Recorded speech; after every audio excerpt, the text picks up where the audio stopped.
Gareth has about a 5-minute behind the scenes that we'll show you. He was out there with Gareth in Cambodia, Nepal, and Thailand, and then after that we'll have a brief discussion. And hear about how these guys made this project.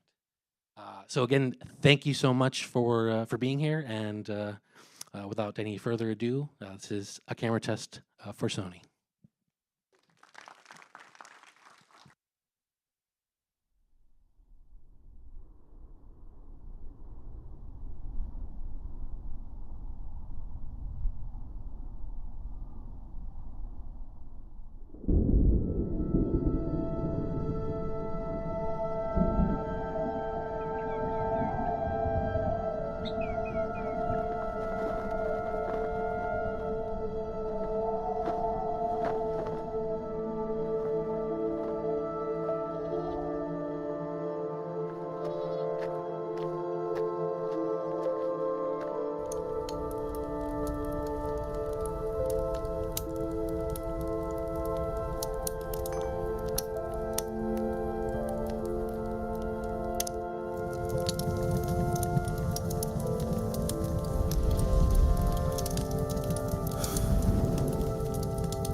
If you have too many preconceptions about what you're going to do, you'll just be chasing that. And the great thing about when you're a bit more open-minded is the world will start giving you ideas.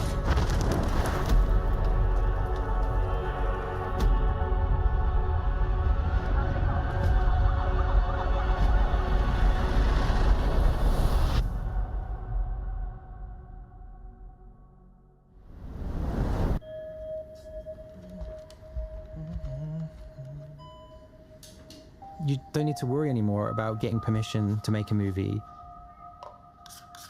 Just go get a camera and shoot a film. There's nothing stopping you.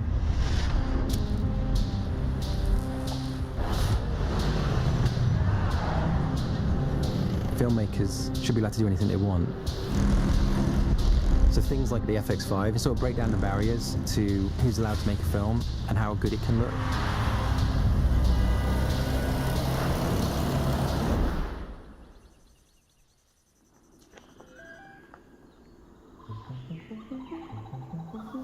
Places like Nepal and Cambodia just deliver on, like, it's on the filmmaker if you can't get good shot.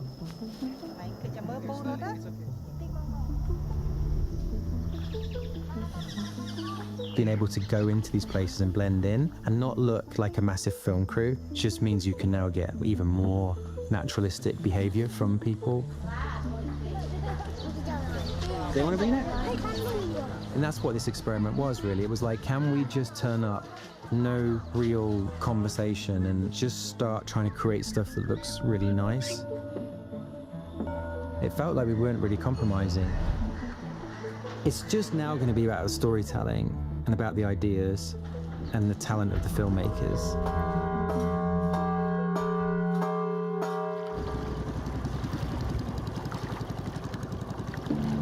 Feel like it's going to be better in that direction?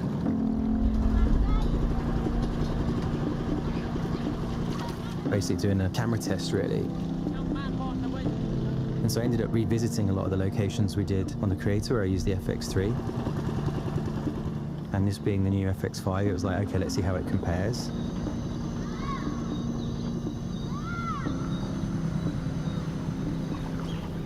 The FX5, I think, is the highest quality camera in the world for how small it is. Which sets this apart from previous cameras is that it's all internal, which makes the camera lightweight, which means it can now fit on a gimbal without crazy paraphernalia or an extra battery, and suddenly you can hold this thing all day long. You don't have to have a plan, you just have to see an opportunity when it turns up. There's an internal Wi-Fi that's sending the signal for the video, so it's just very low maintenance.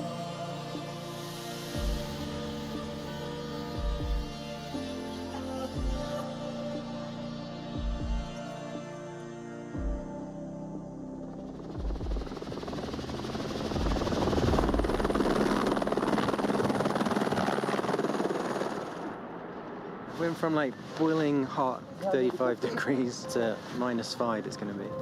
Pretty strong, right? Good stuff. It's strange to be back. I think last time I left I felt like probably never come back here.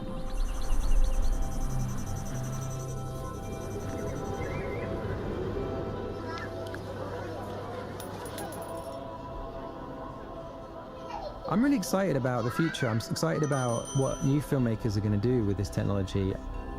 You're no longer compromising the look to do something very small. You can get such beautiful imagery so simply.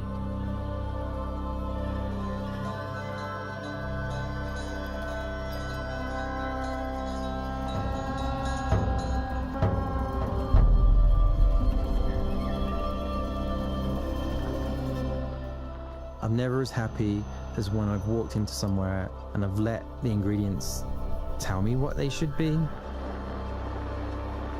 then suddenly something starts happening that you would never have thought of. And as you pick up the pieces and try and reform it, it now becomes something no one's seen before.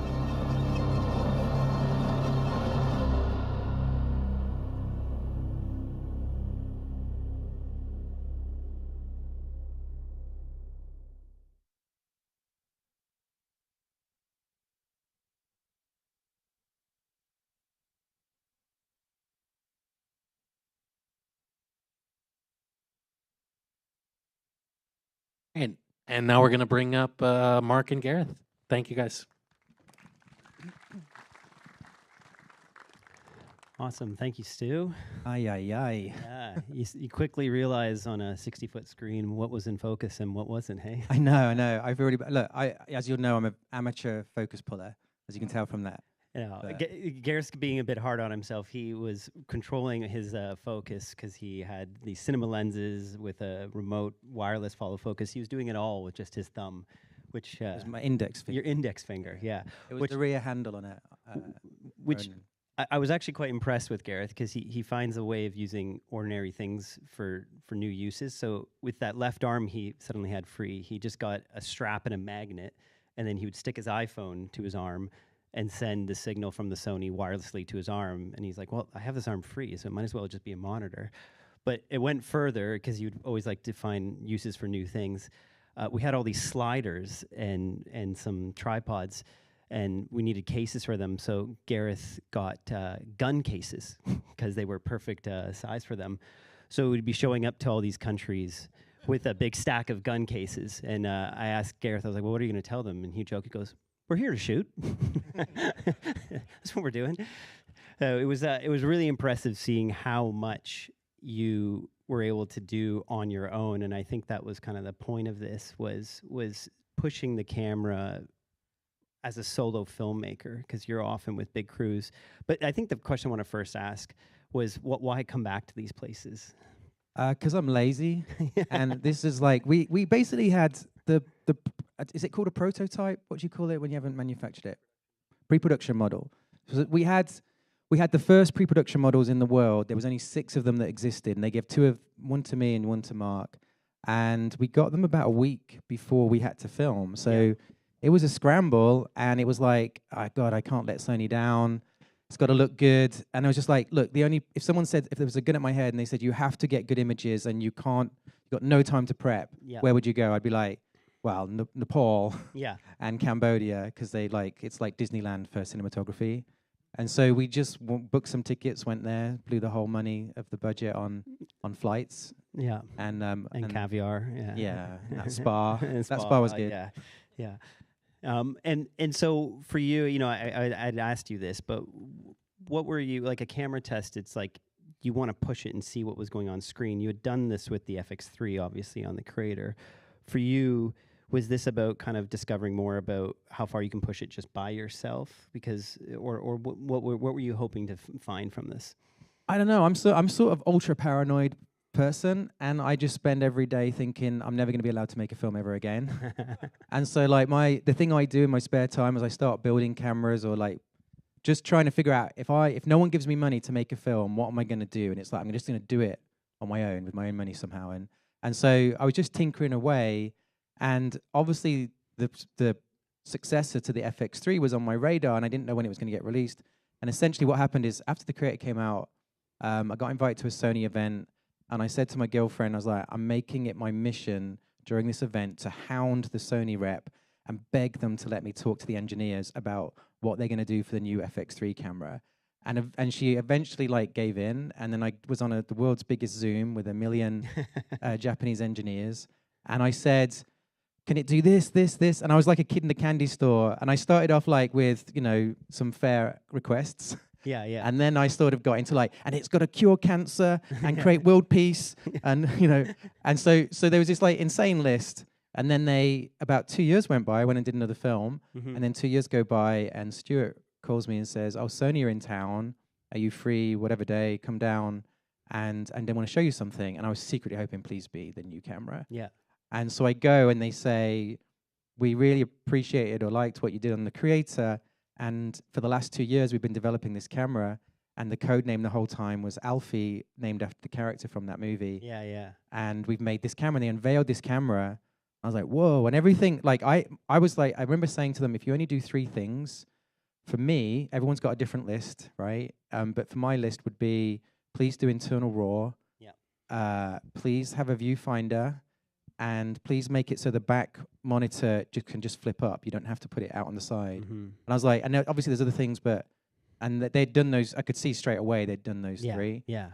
And then I have a terrible condition, which is I can't say no to Japanese people. and they were like, will you go and film a camera test or do something, make something? And I was like, oh man, I don't want, okay, all right, Yeah. I'll do it for you. And so we went and did this and then called you, yeah. The next time Shannon, your partner, needs something, she should bring a Japanese Sony Japanese rep. people, yeah. It's how I got into Godzilla. Yeah. I just couldn't get out of it once, you know. So polite, more polite than the British. What were you most happy about that you saw that they had included? The internal RAW, because it meant now I didn't need any external devices. Yeah. You know, you can just sort of like, you literally got the weight of the camera. I like gimbals, so it was like camera plus gimbal equals, you can hold it all day. Yeah. So it was kind of like, it felt like liberating. And a little bit of this test was, I really wanted to experiment doing like dolly shots with it. Yeah, you certainly did. Yeah. And so we had a RAW because we knew we were going to be in the helicopter, because it's really hard to go, what am I going to take? What are we going to pack? You can go forever. And in the end, it was like, well, thank God we got this helicopter trip, because we can't take anything in the helicopter that you can't carry. And so the rule was everything had to fit in a backpack. So we had 3 backpacks. There was like one for the camera, one for what I called assistant camera, even though we didn't really have assistant camera, but it was like batteries. You were the assistant. Spares and stuff. And then the other one was the slider for the dolly stuff. Yeah. No, it was fantastic having that RAW. It's the same compression as, like, as far as I understand, the XAVCI 422, very similar data rate. So just to suddenly have RAW in the same camera size body was so helpful. And that was one thing we were talking about on set was what's great is just trusting your image, because it frees you up to focus on the creative. And I felt like we had been talking about that because you could just trust. And you even had some stuff that you brought to PhotoChem, because this prototype camera, you might have done some different settings, but it all worked out. Hey, like the trust of this image for you was that freeing? He's been very kind. He's saying trust. Basically, I screwed up a lot.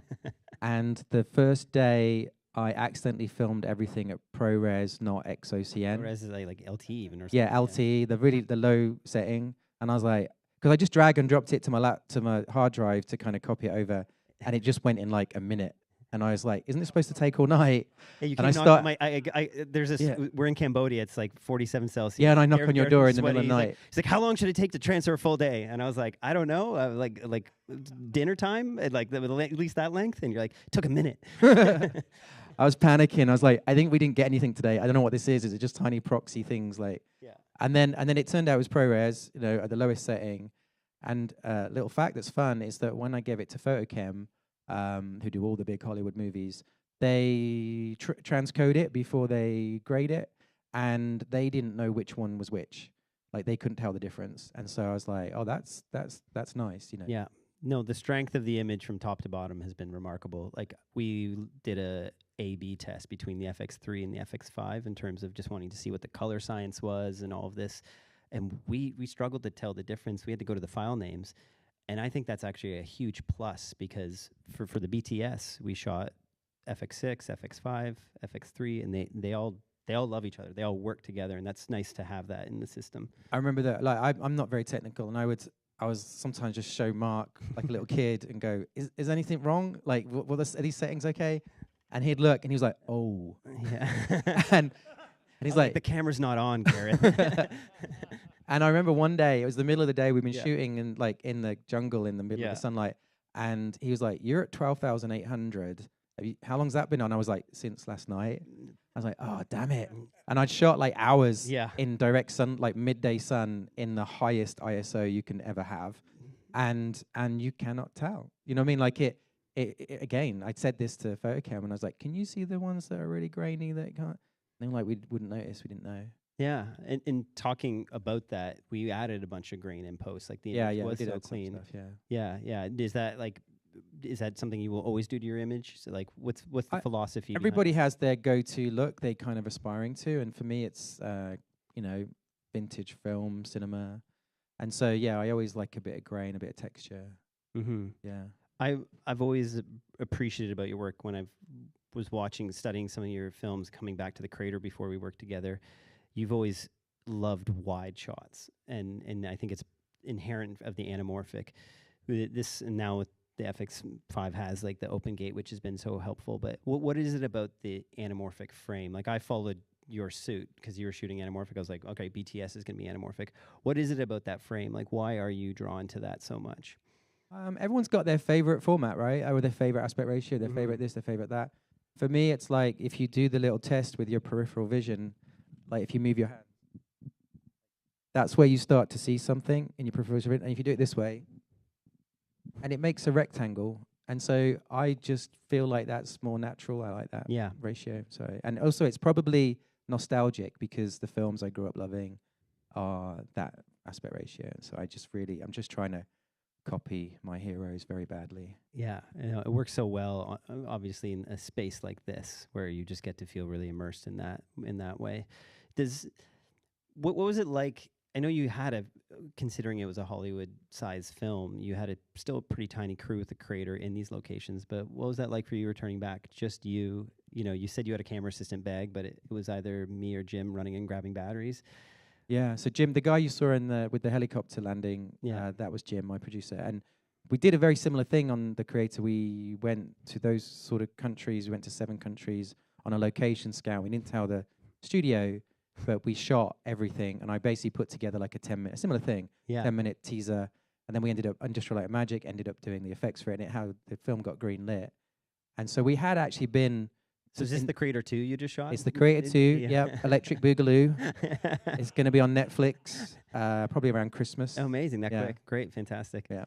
Yeah, so but it was so it was a similar sized crew. You like shooting like I mean, look, there's massive. This is the thing. I think I don't know if you'd call it a career, but whatever I've been doing for however long I've been doing because when you break into films, all you can do is a low budget guerrilla aspirational thing with you and your mates, and then if you're lucky, you get these chances that are like bigger and crazier, and you gain major things through that, but you also lose something. And so my whole thing is forever has now been just trying to get the best of both worlds, getting all the sort of advantages of having a big crew and a big scope movie like that and a big release and whatever, but trying to keep some of the naturalism and the organic kind of happy accidents that happen every second when you're doing it this way, compared to you write a script and we just methodically literally getting the storyboards, which I always feel less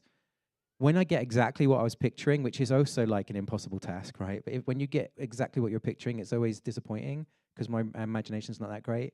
And it's always really exciting when you end up in a situation like this and something better than you imagined starts happening. Yeah. Like it's not quite what you were expecting and you roll with it. It gets really, that's when I feel like the best, I mean, that's when I feel like we're really achieving something. Yeah, you really have to kind of have that balance of the technology working for you but not distracting you, and like you need to be in that environment like long enough. Are you fishing? Like I was so impressed how I thought I worked long hours coming from documentary, but you go hard. Like it was amazing from like sunrise to sunset you would go. And is it can you talk about that? You'd have that like 8 out of 10, 9 out of 10 thing. Like, right. Yeah. No, it's pure paranoia that I'm making a piece of rubbish. like you just, so when the first day we started filming, I hadn't shot anything in over a year or so. And it's like getting on a bike again. And we start filming the first day. I had a terrible time. I think I was moaning the whole time about everything. Because I was just, like it just wasn't looking good. You got this, and I was worried I was going to let Sony down.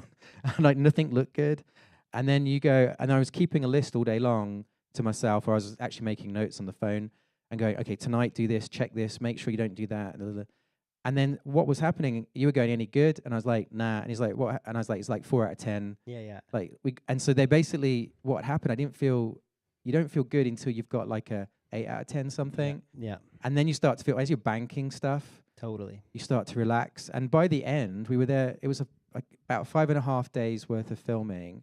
And by the end, like we were we had it down to a T. Like I felt we could have gone on for another month. But on day one, I was having an internal breakdown where I just thought I'm making an absolute load of rubbish, and I don't know why they've asked me to do this. Your breakdown was very helpful for me because I go through that every time I'm on set. I was like, oh, cool. So this is normal because there is that panic. And I think that's something so interesting I find specifically with filmmaking. But perhaps it's like your film is like a first date. Like you're always nervous at the beginning, and then it's like finally when your date laughs at one of your jokes, you're like, okay, I can do this. I feel like when you look at your camera and you got a good shot, that was shot not in ProRes LT, you're like, okay, good, we can do this. There's nothing wrong with ProRes. No, it's LT. great. No, it's love. We love it. We love it. PhotoChem will tell you it's just as good. It's great. Yeah, no, but it is about a bit about momentum, hey, and it's like it is nice. We were talking about this about just being able to trust the image, like, and it was like almost shut our brains off with the technical. Like we had to nail our focus, but we knew that the camera, we could rely on that, especially now with like the RAW and being able to go that way. Yeah, when I first drag and dropped, like on the plane on the way home, I was like, I better go through these dailies and start getting them down because we got so much footage. And I drag and dropped it onto the timeline, and it was 24 hours of footage. And basically, I had to sit for 24 hours, and I got it down to 12, then I got it down to 6, and got it down to 3, and eventually this. But there was so much stuff. It was like we just ran and ran and ran because you could. Yeah. Like digital allows you to do that. Probably not for the better sometimes. Yeah. But and talk about because I released the video on my channel today, and the question I keep getting asked is about the like your spy kid setup, you know, where you had like you weren't just, I know it was during World Cup and we were in the middle of the night watching the game, but you weren't trying to watch the matches. Like, what were you doing there? That was wireless. Yeah, so there's Wi-Fi in the camera, and an app you can download for your iPhone. Basically, I think I'm going to credit my girlfriend for this, but it might not have been her. But I was like, I want a really lightweight monitor because anything you add weight to the camera, it's just another thing that's just you got to hold that. I accidentally came up with it when we were talking, but I said filmmaking's like this is like fishing with a dumbbell. Like you just stand all day holding this weight, going, please, something good happen, right? And then it might, but you just end up like, it's so tiring. And so ended up putting the lightest monitor I could find, which is an iPhone, it turns out. Yeah. And it's like 3,000 nits, or whatever, so it's good in bright sunlight. So I bought the new iPhone so it could do that. And then I was like, where do I put it? How do I mount it to this? And realized it's magnetic. You can buy those magnetic things. And then I don't know how, I think maybe my girlfriend, but it was like, I realized I could just get one of those things that people run with. And then what was beautiful is you could have it on the camera, and then when I would be in an awkward gimbal shot, like low or something, I could just pull it off and put it on my wrist. And there's no wires, you know what I mean? Yeah. So I could now see everything I was doing. When we did the slider shots, I could pull it off and put it on the thing that was controlling the gimbal, like doing the remote head thing. And it was just like quick to move around, and I always look at that monitor as the iPhone. You know, it made total sense to me because you would have the camera down low and you just have your arm up here, and I was like, oh, that's like almost like having VR goggles at that point. Like it's no longer like you having to crane your head, like or anything like that. Yeah, it goes a bit wrong when you're really sweating loads because the strap just kept sliding. I was like having to remount it, and in the hot country. You told me you were describing shooting films. I had to write it down because it was very interesting. You said it's like running a marathon while doing open heart surgery on your child while a crowd of people throw stones at you. So why is that? That was between us, Mark. I didn't think you were going to live stream that comment. But thanks for that. No. I'm going to try and rescue my career now. No. It's basically like everything's working against you. Every single thing's against you the whole time. Like, and you're trying to align planets. And so anything you can take off the list of things that might go wrong, you know, the better. And so the less equipment you have, the less things you have, the more they are all unified as one, the better. Filmmaking is tricky, but yeah. I did not mean anything to do with Hollywood. No, when I was saying that. It's just that, but it's that idea where I find that even on a documentary, running through my head is like, what are people going to think about this? Is this going to be clear enough? Like, there's a million things going through your head. But you've even said to me, though, I'm not going to try and throw you on the bus twice, but you've spoken about that you do like to make your sets feel a bit like documentary. Why is that? Like, what is the environment? I'm so curious how you create that on a scripted piece. I mean, I don't do it well, but it is always the attempt to do it, which is like storytelling or filmmaking. There's a lot of things you're trying to do all at once, and on that list or in that pie chart, one of them is realistic, right? Like you really believe it's happening, you know, naturalistic, authentic, all those words, but something that feels totally real. And you can get that for free if you just rock up to someone's house and start filming and with permission. With permission, and they sign a release form. But it's like you can get that for free. But then the problem is you're not controlling the story. They're not an actor. They're not. And so the holy grail is always like, if you can get that stuff you can feel like controlled storytelling. So for me, this is so. For instance, there are some directors that are really good at having a controlled camera move. You know, they've blocked it out in their head or whatever, and then making the actors or the situation feel very natural, like Yeah. kind of a bit of controlled chaos, kind of out of control. And for me, this was the opposite side of that, coming at it from the opposite side, which is, well, what if it's real? Like it's not, it's real people that I've got no control over and they're just doing their thing. But can the shots look like the director has set this up? Totally. Like we laid track, like you just have a subconscious association with, you only get those shots when there's a dolly, and that's only in a drama, not in a documentary. And so this was kind of an experiment in could you come at it from that direction? And I think the thing I'm most excited about Yeah. was just the dolly shots. You know what I mean? Like as in they were literally, the whole thing was one unit, like one object. We could set it up in 5 minutes. Yeah, and you would have the shot, you do a shot, and then you go, let's do another one. You pick it up, and 5 seconds later it's over here, and there's a brand new shot. And I was just filming another dolly shot, another shot, and I was like, we can only fit so many in this thing, but And there's no wireless transmission. It was just coming right off the camera to your yeah, phone. and it's also light. You just pick it up with your own arm and just put it in somewhere else, and that was like exciting, because then I was like, oh, okay, you can have that vocabulary of like massive cinema, but with a crew of like a person or so, you know. Are you thinking like you want to implement that on like some of your upcoming features then in that way? No, it's just good to know that's one end of the spectrum. Do you know what I mean? Like, as in, like this is a longer conversation, but Well, you, let's have it.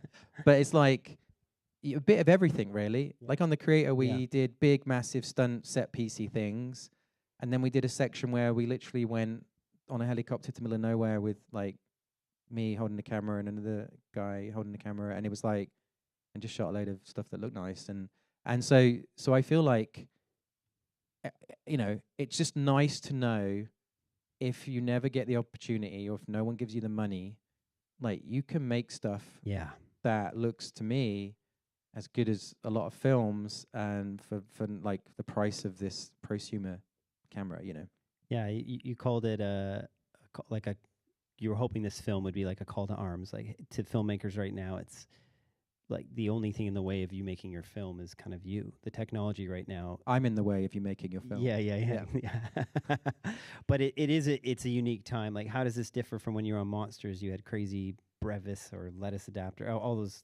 You had all this gack on the front of your camera.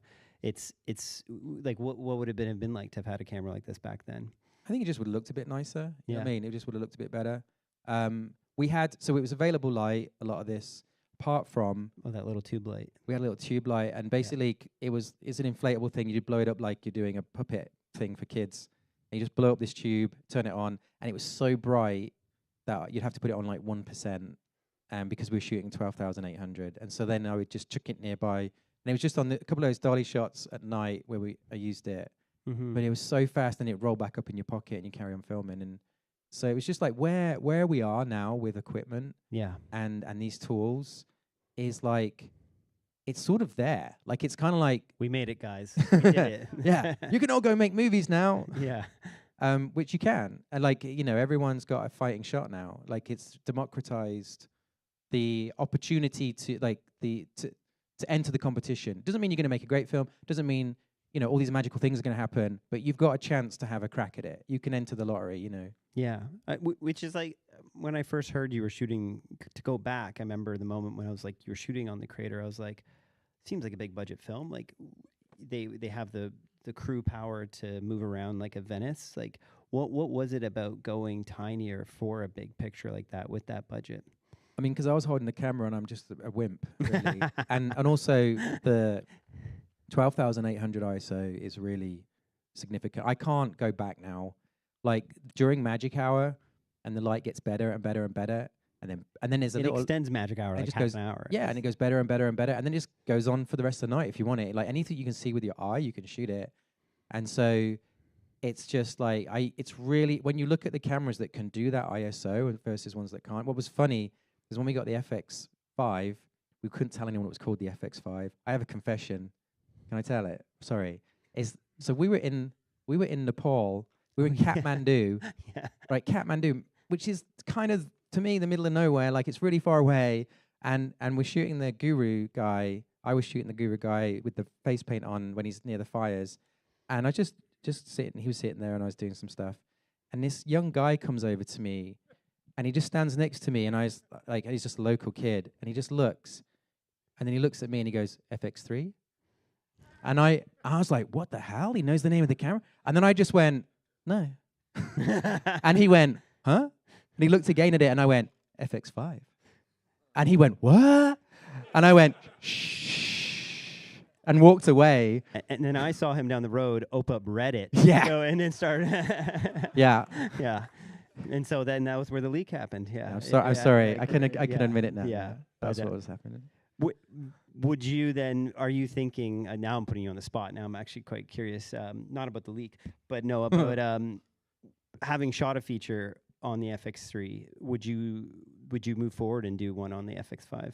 Yeah, if I was doing an independent, my own movie, this is definitely, not knowing what the future is, this is definitely the camera to beat. Yeah. Like I would say I'm going to buy one, but hopefully I'm going to get one for free.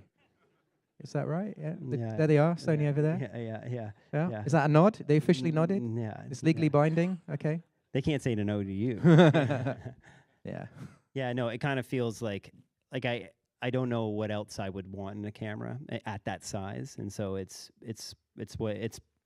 like, I don't know. I can't think of much else besides that. I know it sounds like not getting creative, but it's in that body size physically. It's kind of doing everything. It's got to a point where your weak link is nothing to do with the camera. I think that's what's most confronting right now. I keep saying that in filmmaking. I mean, the most confronting thing is watching your film that you've been looking at on your iPhone every day on a 60-foot screen and going, oh, that was out of focus. Or like that shot that my wife was like, why'd you put it? I actually intentionally put an out of focus shot because it looks cool on an iPhone. And then you see it on a big screen. You're like, maybe not so cool.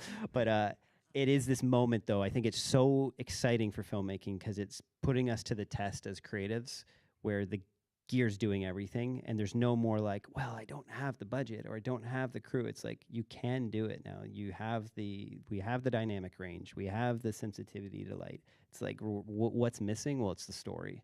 And so I'm curious for you as a director right now, where are you finding those stories besides like getting an email with a new script in your inbox? Like where is that coming from? Like what is the insight for young creatives looking to come up with stories? Well, I'm not supposed to talk about this because I've got an NDA, but hopefully the automatic story is going to be in the FX7. Okay, yeah. When it comes out. Like that just tells you where to point the camera. It's just they were going to put it in the FX5, but no, storytelling is what's left. It's like you can't. That's all it comes down to now. It's like I feel like we're there, like this magical. It's not like it's literally this camera guy. It's like it's been going on, and I feel like we've been around here for a while, but it really did feel to me like I don't really know what I'd ask for.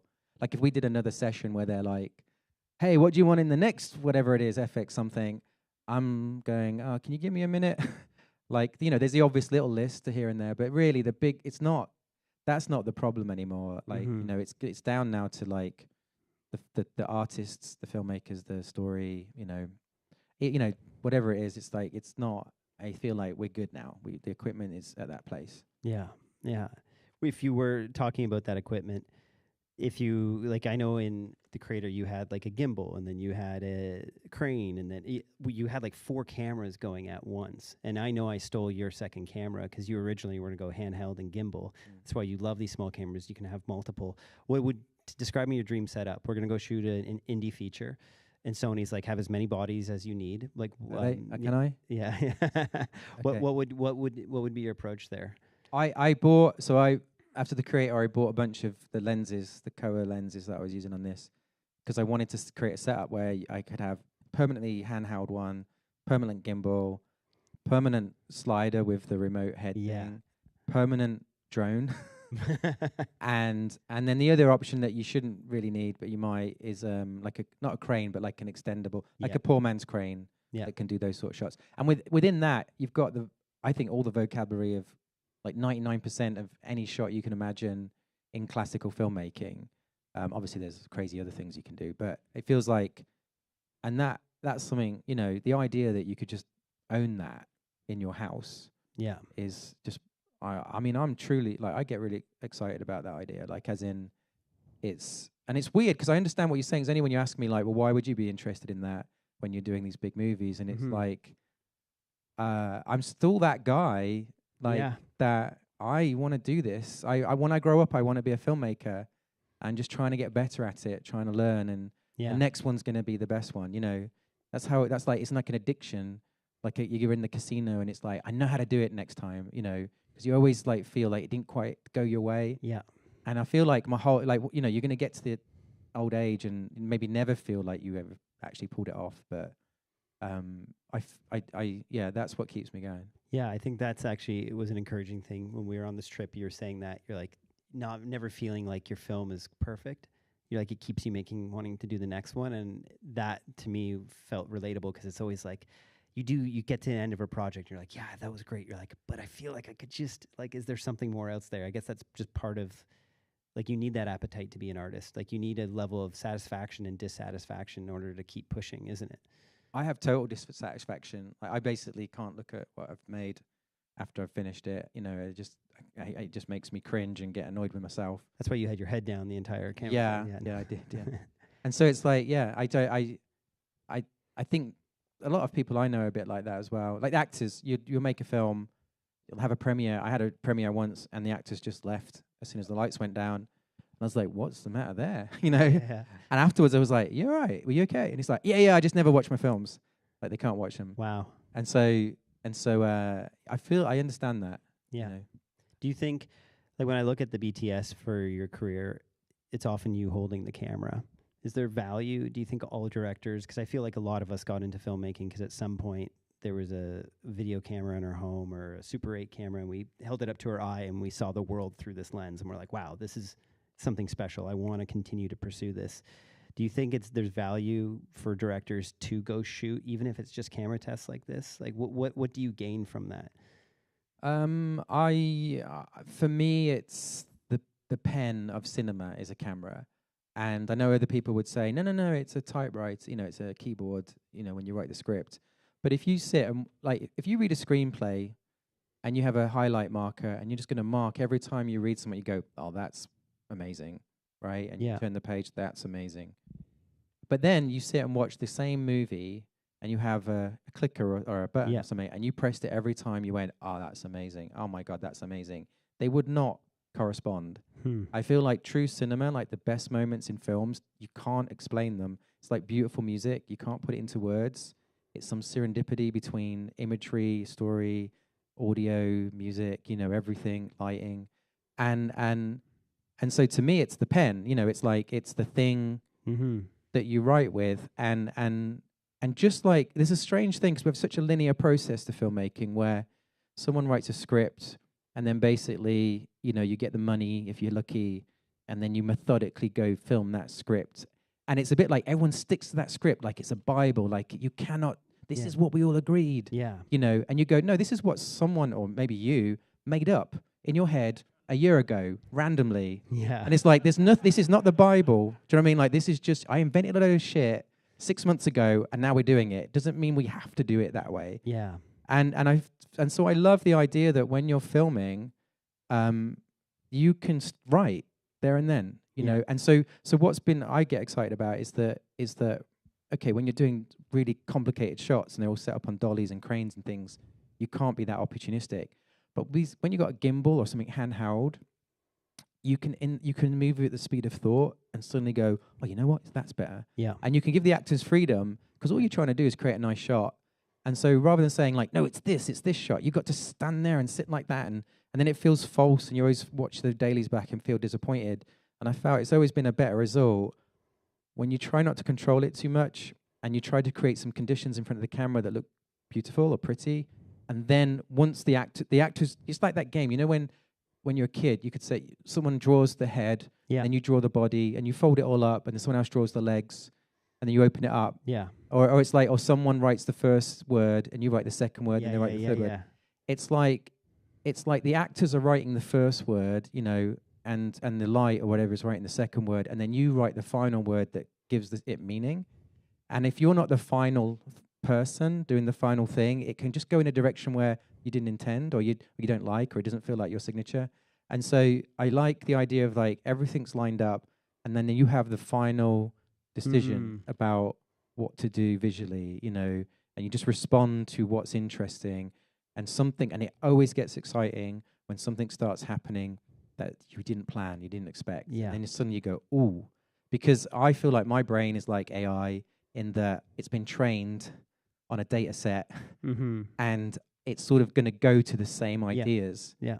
And when it gets to, when it becomes something new, like an original thought, it's usually when that idea has been forced to merge with a completely random other idea that I wasn't planning on, and suddenly a new thing's born. And so that's always what I'm fishing for, is like what's the thing, the curveball I wasn't expecting. And when you go in Mhm. places like this, it's everywhere. It's the weather, it's the people, it's just something, and then you just try and find it. Like, you just adapt and find it, and you can move quickly because it's a tiny camera. You know, it's like you can just, it's like you can write with a pen. It's as fast as that. You know. Yeah, yeah. You allow the environment to also have its influence, which was we would end up in the forest in the middle of the bright sunny days, or in the temples when it was too sunny, and we'd discover all sorts of magic there. So, really sounds like as a filmmaker, it's like get around your camera, get used to looking through it, but be open to what's happening around you. Things have really changed. When we went, first time we went to Kathmandu was 2019, before the pandemic, and was filming, and gimbals felt like they'd just sort of been invented, really, and had a gimbal on a non-Sony camera, which we will not mention, and I was just, it broke. Right? yeah, I forget the name of it. No. And so we were shooting this thing, and obviously people would look at the gimbal a bit like, what is this sci-fi equipment? And that was the end of that.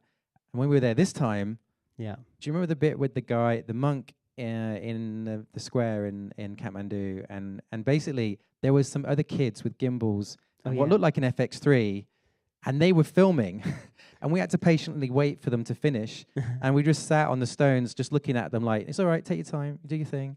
And they were doing these shots back and forth, and And I was that like, footage looked better than ours, to be honest. it was pretty good. It was pretty good.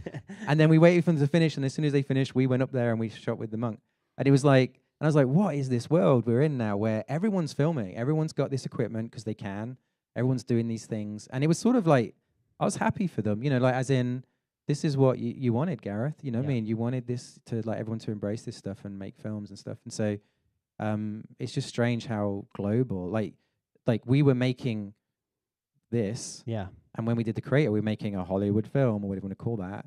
And we looked like an Instagrammer, you know, we looked like a tourist, you know, it was just so small. Yeah. You know, It's not size that matters, everyone. It's what you do with it. Yeah. And how long the battery lasts, okay?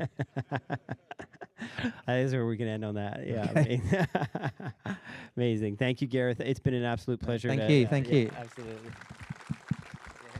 Yeah, thank you. Thanks so much, guys. One more round of applause.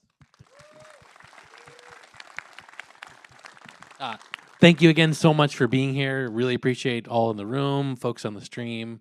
It was really something great. And so after, for the folks in the room, there'll be some more refreshments. You can check out some cameras and chat. Thank you so much.